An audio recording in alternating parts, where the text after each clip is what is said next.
Good morning, everyone, and welcome to the next episode of With Conviction, a story of hope, horror, and history. My name is Rain, my pronouns are she, her, and I am your GM for this adventure. With me are my absolutely exhausted heroes for this campaign. Why don't you all introduce yourselves? Hi there, I'm Alice. I play Desdemona Hartwood. We both use she and they pronouns. And unlike me, Des is currently dead. Not actually dead. It doesn't matter. Uh, Oh no. sorry. Hi, I'm Skywin. My pronouns are they and them, and I play Chris Whitlock, whose pronouns are she or any. Chris is our firebrand artillery who thinks she's the only one. And I am Rob. My pronouns are he, him. I play Eliza Hardwick, whose pronouns are she, her. And Eliza has a new friend staying the night. Indeed, because after your last delve into the gray, you had met some people, you had discovered it was inhabited, and most importantly, you had met the man behind everything that you've been dealing with up to now, the writer. And Chris, followed quickly by Eliza and Des, did battle with him. And that didn't go so well. Two of your number fell and were saved very narrowly by Eliza, only to realize that for some reason you couldn't remember Chris, and Chris couldn't remember working with either of you. Eliza very quickly figured out that despite this lack of memory, that was probably because something had been taken from Chris's identity more than anything else. And after explaining the situation to Hazel and Faith, you had all stayed the night at Eliza's. I think we will start with Chris. It's still fairly early when you wake up, and that's because you can feel Hazel shifting uncomfortably next to you. Chris's eyes flutter open, and she instinctively buries their face in Hazel's shoulder. After a moment, she jerks awake, realizing that that's not where he'd started the night. Shit, I'm sorry. Chris tries to scoot away, but is too stiff and sore. She just half collapses back into cuddling Hazel. Oh. Mm.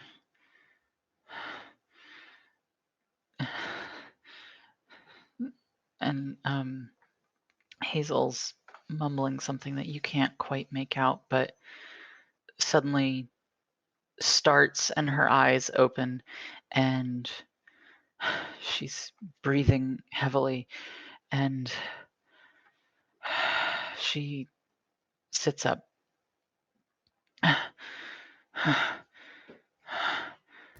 You can see her sort of pat herself down and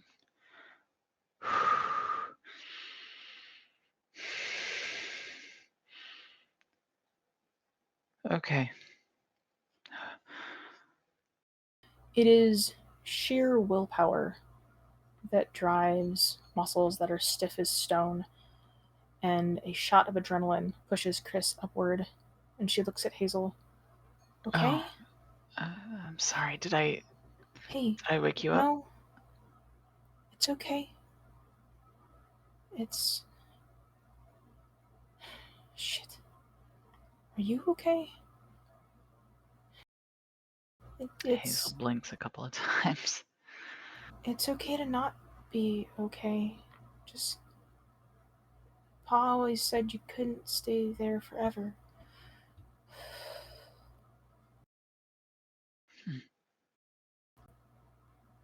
Chris is carefully looking at Hazel to see how she's doing. She looks at you, looks down, looks back at you, and then looks around. And there's something on her mind, but she's not saying it.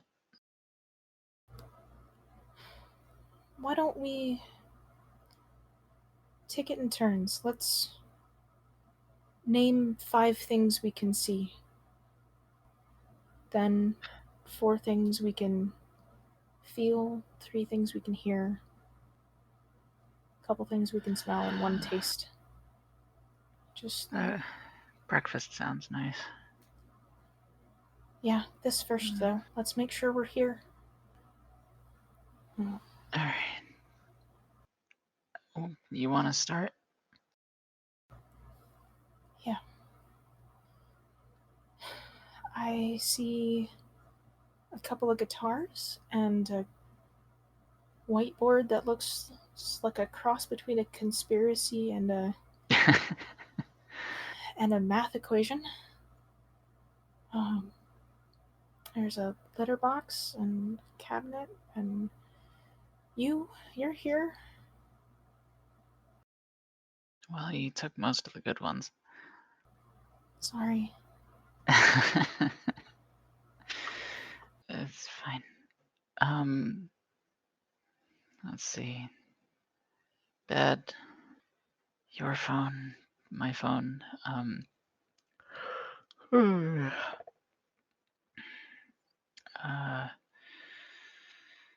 And I think it continues like that for a little bit as you all go down this list. Hazel at least seems more awake by the time that you get to the end of it. Chris gets up and stretches. Actually, I think she does a few jumping jacks to get things moving and get the blood moving, and then stretches again. You really think we're housemates? Well, we're gonna find out. But if it's the same place I think it is, then probably, yeah. The cuddling was okay, right? uh, it's normal at the volleyball house, so yeah. Okay. I. Chris squeezes her eyes shut, and she looks like she's going to say something, and then she goes and digs in her purse instead.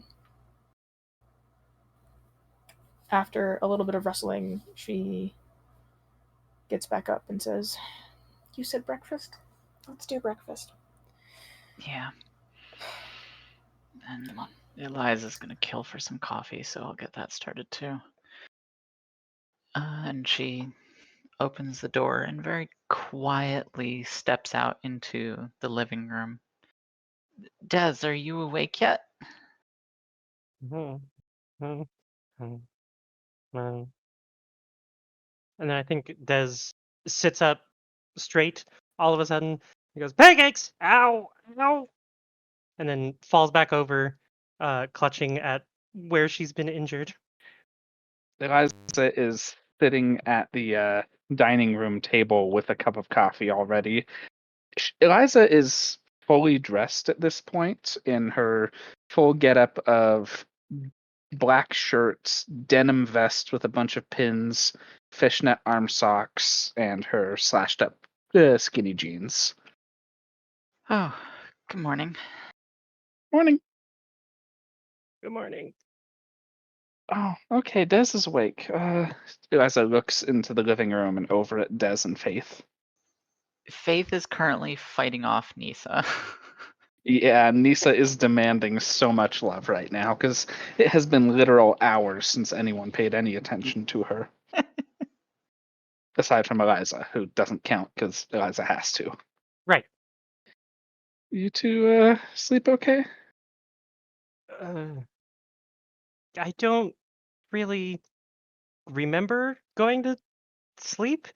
am I the only one hurting this much? Hazel looks over at Chris.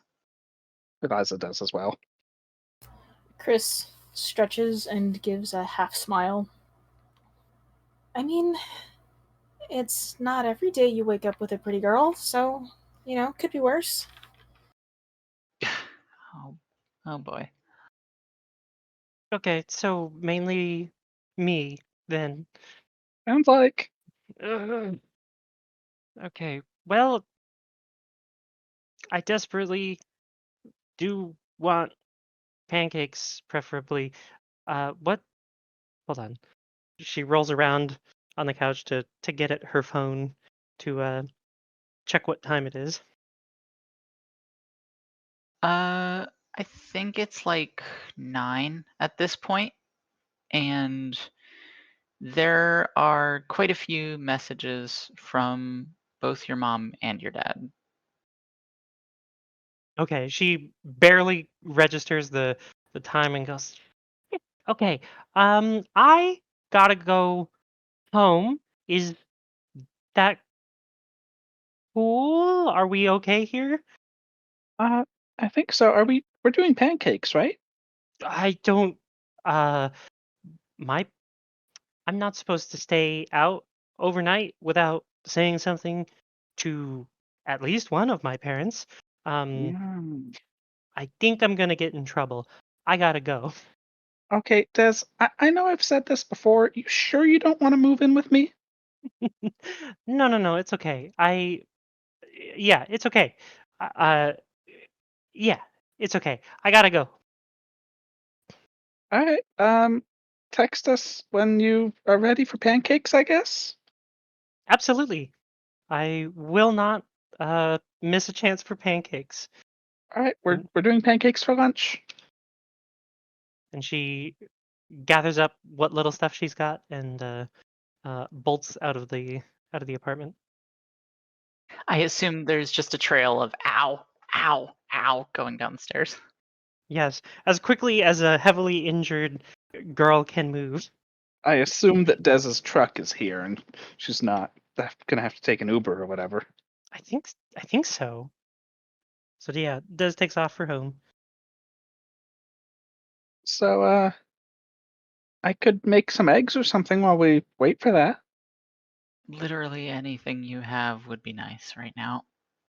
Okay. And Eliza glances over at Faith, who apparently has submitted to Nisa's demands, and then heads over to the kitchen. And apparently, the lessons that she got from Morgan were pretty effective because she's not having to like cringe and hold the pan over the sink when she cracks the egg. She's just doing it. And her fridge is now a little bit better stocked than it was before. Oh, hey, there's some green in here. Oh, yeah, grapes and celery, and there's a bunch. I have some pickles over here. Wow, Morgan is going to be very happy to hear that. And oh, here. And we get a quick shot of Eliza just holding up a piece of bread and toasting it with a little jet of fire coming out of her fingers. Well, that's handy. I mean, I have a toaster. It's just fun. Show off. Can I get one of those pickles? Sure. And she hands the jar over. Chris puts the jar down and starts carefully fishing for a couple of pickles. So there's forks in the drawer in front of you if you want to just spear one. Chris does that. There we go. So, did everyone just wake up? Basically, yeah. Oh. And from the other room, Faith is like, "I'm not awake yet. Yes, I love you too." Yeah, so it's just starting to scramble up some eggs, and she's kind of just talking out loud, and she just says, "So, a guy asked me out while you all were asleep." What? Yeah, and she holds up her phone and shows a text conversation. One of the guys from the magic group I'm in. offered to take me to this lodge over in Kepler for my birthday. Your birthday? Oh, yeah, it's on the 29th. Oh, shit. Yeah, and I don't know, apparently he's been like wanting to ask me out for a while, so it was kind of a thing. But he's like 24, so I think Hazel is, as you're saying that, halfway through texting Des. Did you know that Eliza's birthday is on the 29th? Dez's, I think Dez's response is what, all caps, and then some gibberish as she has swerved on the road. no. Oh, no.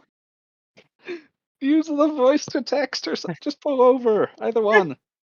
Yes, don't be like Dez, folks. Eliza looks over to Chris after a moment. It's just, when's your birthday? Chris kind of laughs and grins. I'm a Leo. We see like this brief moment of like Eliza imagining symbols are whirring in her head. It settles on the Leo symbol and she's like picturing the constellations for a moment. Oh, okay. So a couple months ago, I think. Chris has put down the pickles and she puts up her hands and she goes, "Rawr." Eliza's eyebrows shoot up for a moment and she just looks at Hazel like, oh, Hazel shrugs. well, I know one thing about you now. What, that I'm fabulous? I know two things about you now. Chris grins and laughs and goes back to eating. She has made it halfway through that jar of pickles by now. No! At this point, I think Eliza has gotten the rest of breakfast put together. It's just scrambled eggs and toast, but at least there's pickles as a side, and there's bacon this time. Your classic throw together pretty quickly breakfast. And she sets a plate in front of Faith, who I assume is not able to defend it from Nisa. She's trying, Yeah. partially by wolfing it down. All right. So, last night was a lot. I mean, you're some kind of hero, hun. Aren't you too? I wasn't the one carrying somebody out of a nightmare. No, I guess not. But I mean, I saw those wings. You and Desdemona, how long have y'all been doing this gig? Uh, it's it's been about a month now since we met and started working together. And you met Hazel. On like day 4. Des knew Hazel already, but I didn't. I'm new in town. And the thing that brought us together was looking for her. Hazel makes a face. The guy looks over at Hazel and smiles. She tries to smile back. Yeah, it was a time. Chris looks at Hazel and squints, trying to put together anything she might know about this possible roommate. Why don't you roll for me? I think it would just be a flat roll. Okay.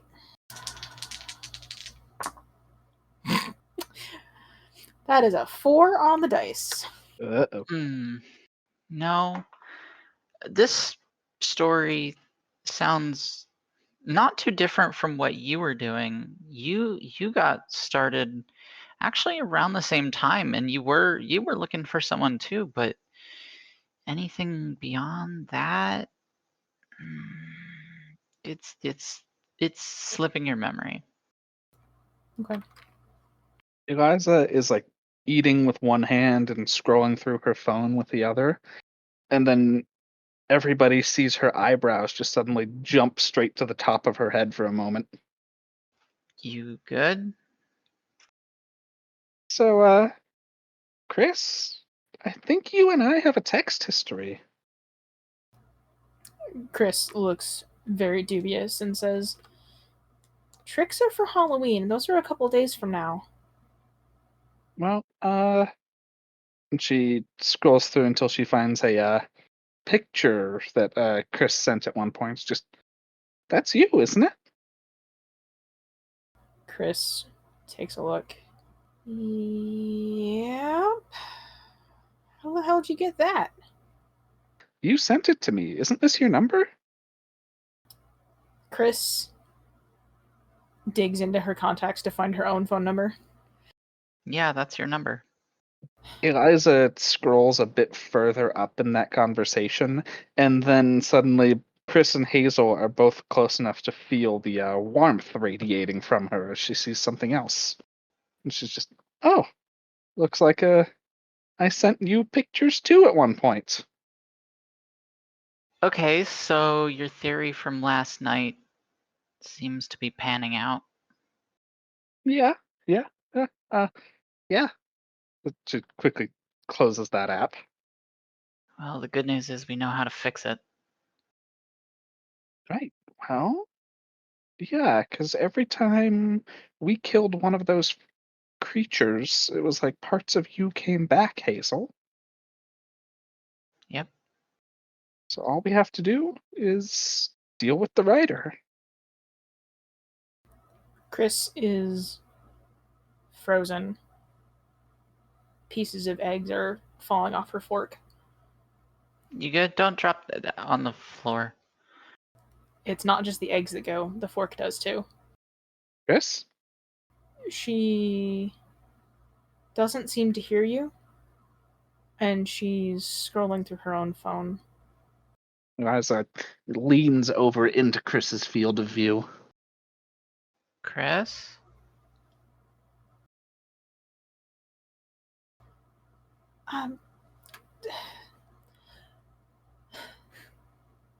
Maybe I shouldn't make a mess in a stranger's home. I'm sorry.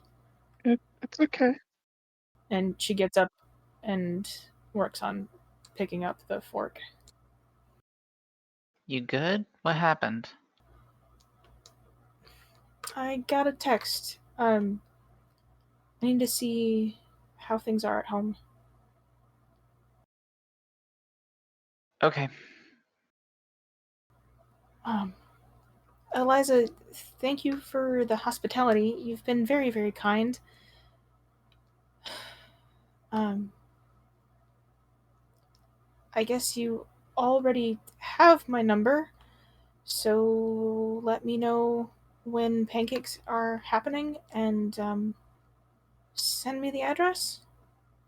Will do. Yeah, listen. I don't know who you are right now, but I think you and I either are or should be besties. So, like, you don't have to act like you're a guest here, okay? Chris kind of gives a small laugh and she's, well, us redheads do need to stick together, even if you're only really here by proxy. Eliza reaches up and is like, yeah, I need to redo my roots.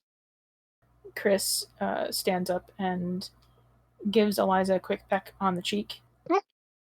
and then immediately steps back and looks utterly aghast. I'm sorry, I just blacked out for a moment. Did something happen? I don't know why I did that. Let me go see what's going on at home. And she quick takes a look at like a map app to figure out how far it is from here to home. Oh, it's not so far. That'll be a good shakeout run. You mean a snake out then? And Eliza glances over at Faith. Faith seems to still be focused on her food very intently. Hazel, however, leans over and gives you a quick rap on the head. Hey, I don't know what that means. It's just a thing we do. Chris sort of takes a moment and takes a breath in and looks Eliza up and down and goes, All right. All right, hot stuff. Let me grab my things and I'll meet y'all for pancakes. Mhm. Sounds good. See you at lunch. Yeah. And Chris walks out. GM, I would like you to roll 2d6 for me. Let me know what the number 5. is. I rolled a 9. Okay. I assume would you agree that Chris and Hazel carpooled here? Given the context, I think that would make sense. Okay. I rolled a 9, you rolled a 5. I'm going to say Chris's car is in the parking lot. Okay. Chris walks out and sees her own car there and takes a second and is very confused and then grabs her keys and clicks the lock button a couple times just to see, and yep, that's my car, all right. She walks to it and is like, fuck, why are you here? And she's kind of just standing there with her head against the door for a little bit before she gets in and drives away instead of taking her nice shakeout run. Hazel looks to Eliza and goes, "This can't happen again. No. I'm not going to let this happen again." Eliza meets Hazel's eyes and nods.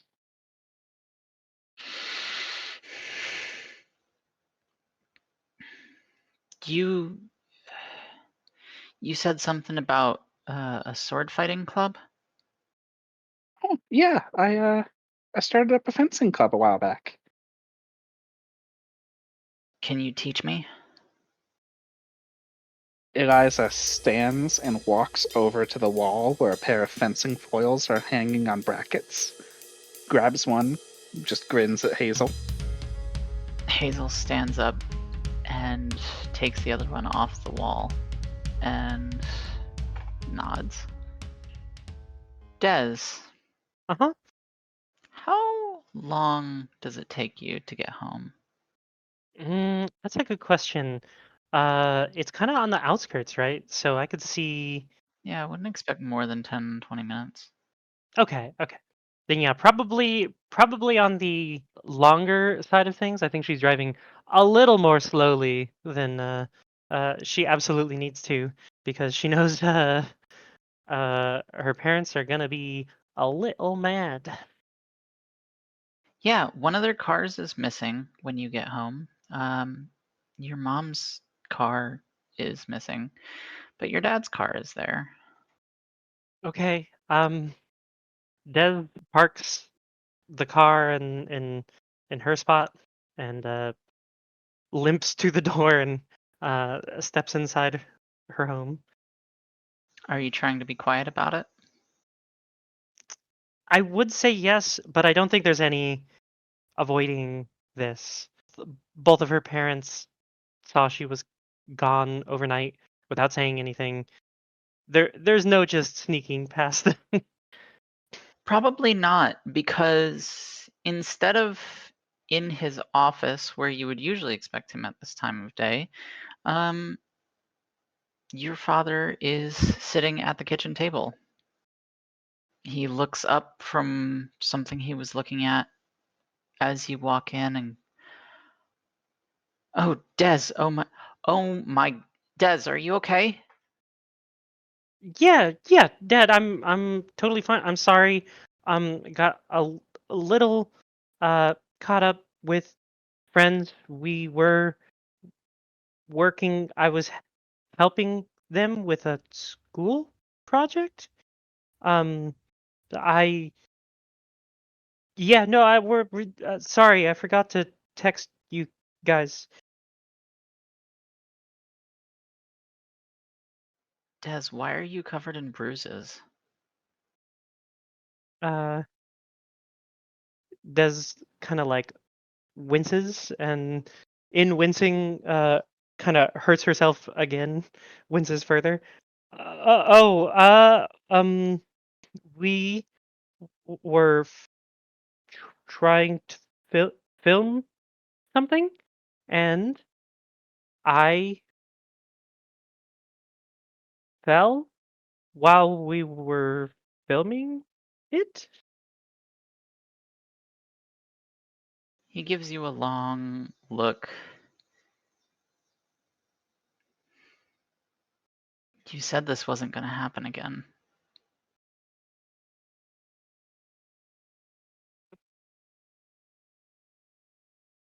I'm I'm sorry, Dad. Dad, I promise I'm okay. I, I'm sorry. what are you doing? I um I She kind of winces again. It's like I told you I'm helping my friends out with something they're working on. What are they working on that's getting you hurt like this? I I I I'm sorry, Dad. I I I, I want to explain, but it's I can't. You can't. Kiddo, I love you, but you can't keep doing this to yourself. What are you involved in? I'm I'm doing good, Dad. I don't can't explain, but I'm helping my friends, and we are doing good together.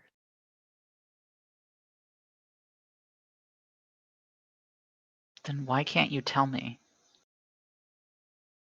I, I'm I'm sorry, Dad. I I can't. I can't.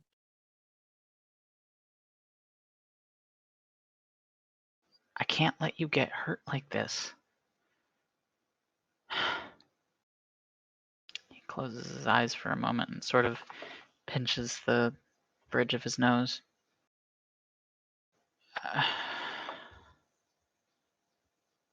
Okay, fine. Either you tell me what's going on, or you make sure you're home before sunset every night, okay? Mrs. Head snaps up at this and what? No, Dad. I'm not gonna get hurt again. And and Eliza's gonna be there to help protect me, and where nothing's gonna happen to me. But I need to be able to leave the house. Who's Eliza? Uh, Have I, did I not? Have you not met Eliza? Is she the one getting you into trouble? No, no, no. Eliza's great. I think maybe you need to meet her also. I can't explain. Um, I but I think maybe it would be a good idea for us to meet, especially if she's not doing a good job protecting my daughter. Even through all of this, Des getting called his daughter does get to her. She goes, I her birthday is coming up. I found out. Why I am gonna do something for her birthday. Um, maybe we can do something here, and you can meet her, and I promise, Dad, I'm not gonna. I'm fine. I just need to spend some time with you working on some things, and I'll bounce right back. He kind of smiles a bit, and I think that sounds okay. But you're still getting home before dark until I meet Eliza and decide if this is okay. We see the roller coaster of emotions on Desdemona's face as her dad agrees to the Eliza party, and her face lights up, and then also, reminds her that the curfew is still in place, and her face falls again. And she goes, "Uh, okay, yeah, yeah, I can do that. Hmm. I'm sorry, Dad." Do you wanna do something this evening? Yes, please. Okay. I have a phone call I need to make. Okay. I'll be here. And he stands up. Seems for a second he feels a little bit older than he looks, and takes a deep breath and heads to his office. Chris, you are heading home? Yeah. Chris parks. It's more muscle memory than anything, and as she's getting out and locking the car and putting her phone away, she realizes she didn't actually follow the navigation at all. And she sort of shrugs it off and then heads on in, seeing if anybody's home. I think you can hear something from Aiden's room, but nobody else appears to be here. Okay. She takes a look at just the house in general and gives a soft smile. And as she passes Hazel's room, I don't know how you want to describe this. She takes a closer look at the decorations on Hazel's door. Given she's a Kodak girly, I bet she's got like a lot of photo prints on her door. Like one of those strings of photos that's like pictures she's taken, and that include like pictures with her and the team, that are like literally the like clothespins on a line holding the pictures up. Yeah, that seems right to Yeah. me. There aren't like a lot of them. It's not a whole collage, but she seems to have picked out a very thoughtful and thematically coherent collection of pictures of her, pictures of the team, pictures of her with individuals from the team, and a couple of other people that she seems to know. And there is one of the two of you hanging out together. Chris sees that and sprints the rest of the way to her own room. And what do you do when you get to your room? Two things happen. One, she texts Jesse. It's a very simple text. all it says is help. And then she curls up on the bed, not even bothering to get cleaned up or ready for the day. Just for a moment, it's silence, and then it's wrecking sobs.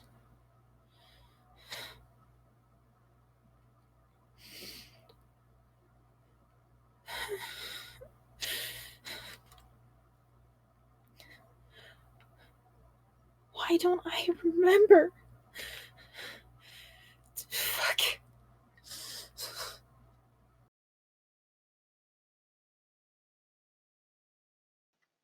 It's 5 minutes before your phone rings. Jesse? What's going on? She's supposed to be team, Jesse. Why don't I remember her? Why don't I remember? Chris, talk to me. Who is Hazel Glass? That's your volleyball teammate, right? Apparently. Apparently? I don't remember.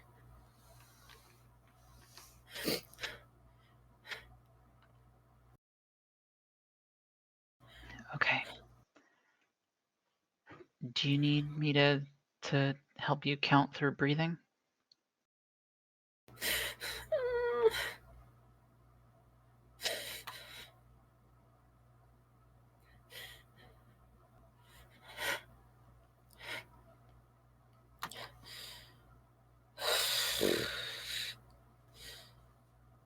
You're gonna be okay.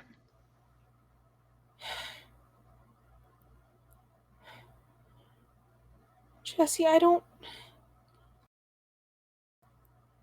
Somebody I don't know carried me out of the gray.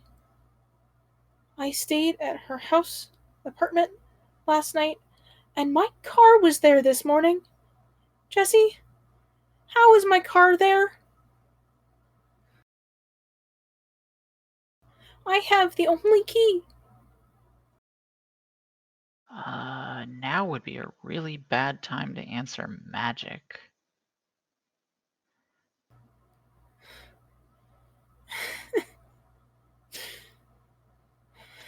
I don't have an answer to that. Me neither.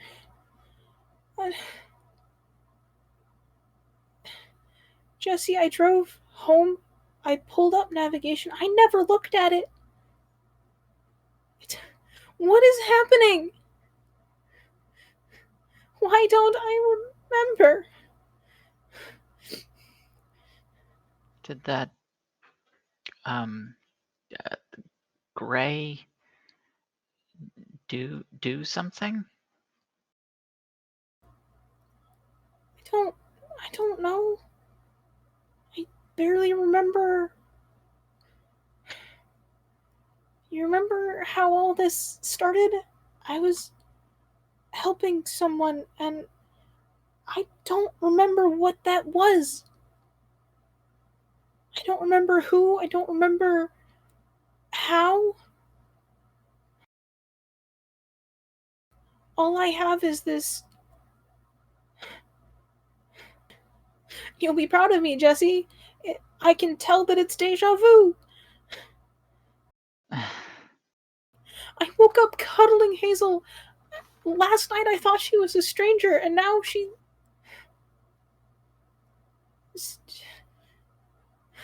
Okay. Can we just go climbing or something? Yeah, let's do that. Can you pick me up? I don't want my body doing things that I can't account for anymore. I'm on my way. Chris hangs up and finally goes to wipe the makeup off her face. There's not a whole lot more that she has to do. The tears have washed most of it away already, but she's ready when Jesse gets there. Yeah. And I think this is a good place for us to wrap up this episode. Thank you, everyone, so much for listening. Thank you to my players. I hope to see you all next time. Have a good night.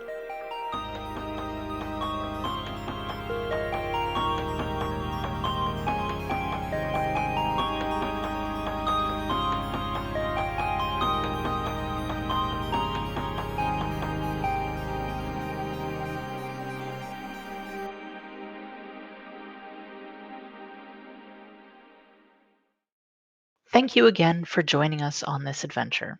With Conviction is a production of Silver Maiden Games. If you would like to play Conviction, check out the game at silvermaidengames.itch.io. Music for the intro and outro of this podcast is A Soul with Conviction by Doom Vega, who you can find on Bandcamp. Music within the episodes is by Rachel Rose Mitchell, who you can find on Bandcamp and Spotify. All rights to the music are retained by their original artist. Production and editing are done by myself and the With Conviction cast. Thank you all. This would not be what it is without you. You can find this podcast on Spotify and YouTube or silvermaidengames.wordpress.com. You can also find more about the game, podcast, and ways to contact us at silvermaidengames.wordpress.com.